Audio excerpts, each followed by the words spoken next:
Good afternoon, boys and girls. I wanted to read to you today a story called Cat Song, and it's by Andrew Matthews and Allan Curless. It's about cats. God woke up one morning singing cats. See, the notes all turn into cats. He hadn't heard, it's a male God anyway, you just got to ignore that, but some authors are a bit like that. He hadn't heard the song before, just made itself up as it went along. Every time God warbled, and the tune was full of warbles, cats popped out of the air and scurried for cover with their tails fluffed up. They were so fast that God only caught a glimpse of them, but God could hear their hissing. "Now what's going on?" God asked. "When I sang snails and bugs, at least they waited long enough to say thank you. These whatevers they are have got no manners at all." When the song finished itself, God felt a bit grumpy, and God's bedroom looked most peculiar. Look who's there. Eyes stared at God from everywhere.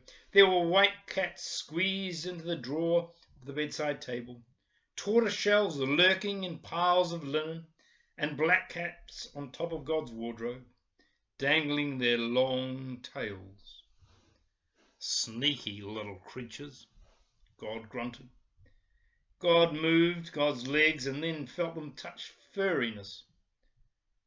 A lot of grey cats had crept into the bed, tied under the sheets. Cheeky little creatures. By the time God managed to heave Godself out of bed, the cats were hungry. When God stood up, the braver ones slid out of hiding and started rubbing against God's legs. "I don't know," exclaimed God, taking his first look at one of the cats. "What have I gone and sung now? You're too big for one thing and too small for another." The cats swiveled their ears to catch God's voice. They didn't understand what God was saying yet, but God sounded kindly, so they pressed closer to God's legs. "Better feed you, I suppose," God said. The cats followed to the top of the stairs. Some stayed and some ran down the stairs and some stopped halfway. There they all are. "You've got silky, soft coats," God murmured, "and you move as quiet as sunshine. If I could train you to all lie down still together, you'd make a grand carpet." Cats flattened their ears and wailed. All right, it was only a thought," said God. "I'll have to work on what to do with you after you've been fed." God went to God's pantry. It was almost empty, just some bits of cold star and 2 pots of darkness left over from the beginning. God took all the saucers down from the dresser, set them on the floor, and carefully poured the pots of darkness into them. The cats scurried forward, squatted, and lapped with their pink tongues. All the lapping sounded like rain on stones. "You've got a taste for the dark, then," God observed. "You'll go out at night from now on, mark my words."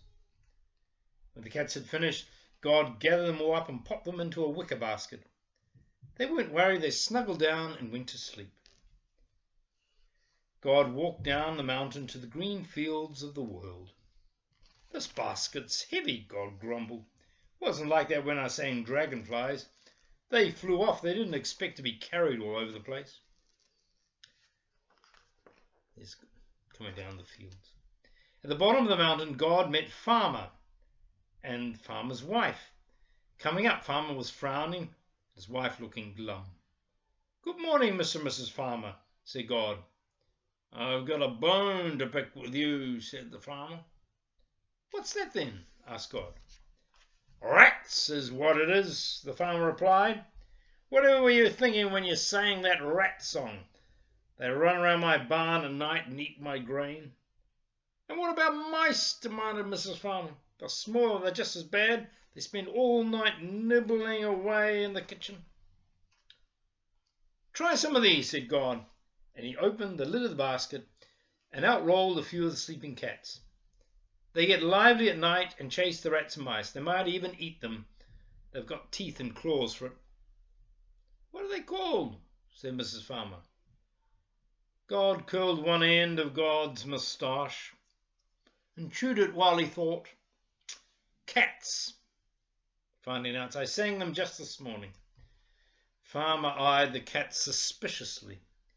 Then a black and white cat woke up, approached the farmer, sat on his feet, meowed. Handsome beast, smiled the farmer.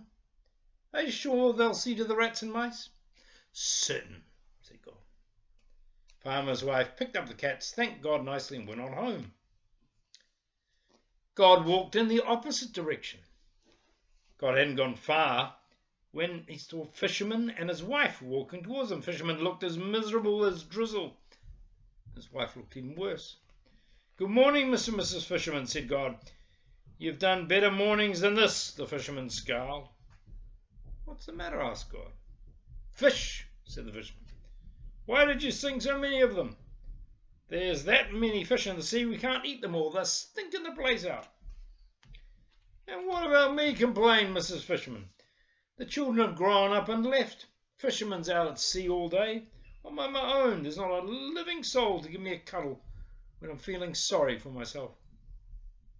I've got just the thing, beamed God. He opened up his basket and tipped out some cats.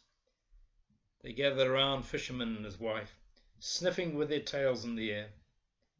They'll help you to eat the fish, God said. And when you get lonely, get a couple curled up in your lap and stroke their fur. They'll be good company for you. Aren't they pretty? Said Mrs. Fisherman. What are they?